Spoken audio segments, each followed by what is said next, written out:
Chose très importante à connaître aussi, c'est les histoires des babyphones, c'est-à-dire ces petits appareils sans fil qu'on va placer à côté du berceau pour pouvoir, c'est des talkie-walkie en quelque sorte, hein, qu'on place dans la chambre du bébé.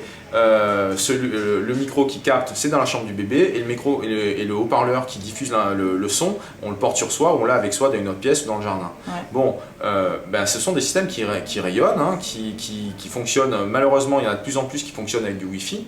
Donc il faut absolument éviter de les mettre dans le berceau à côté du bébé, parce que déjà ces appareils, il n'y a pas besoin de ça, c'est suffisamment sensible pour ça. Si l'enfant il pleure ou qu'il veut appeler sa maman, etc., le détecteur de son, du babyphone va tout à fait relayer l'information, relayer les petits cris, il n'y a aucun problème là-dessus, donc il n'y a pas besoin de le mettre à côté. Deuxièmement, si on le met à côté, dans le berceau à côté de l'enfant, il est juste à côté de l'épicentre du rayonnement. C'est-à-dire vraiment, il est là dans la bulle qui est maximum au niveau des doses et de l'exposition à laquelle il va être soumise. Et malheureusement, en plus, c'est une exposition de type Wi-Fi.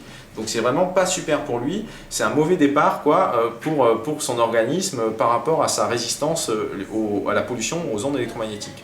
Et dernier point, donc tous ces conseils-là, ça peut sembler un peu couler de source, ou en tout cas être de précaution et puis de bonne loi, mais il faut savoir que ce sont des recommandations officielles de l'Office fédéral sanitaire suisse qui a émis sur le babyphone une recommandation il y a 2-3 ans où, oui, un babyphone, ça ne se met pas à moins de 50 cm de l'enfant, ça c'est marqué noir sur blanc dans une recommandation officielle qui a été faite en Suisse, et le transfo qu'on va brancher sur la prise électrique et qui est relié au système babyphone qui va être dans la chambre du bébé, et bien ça pas à moins d'1 mètre de l'enfant, puisque avec ce transformateur, là on est avec des pollutions basse fréquence, avec le champ magnétique, le champ électrique, qui vont comme ça gêner l'enfant pendant son sommeil, ou en tout cas perturber son activité cérébrale, le fonctionnement de ses cellules, etc. etc.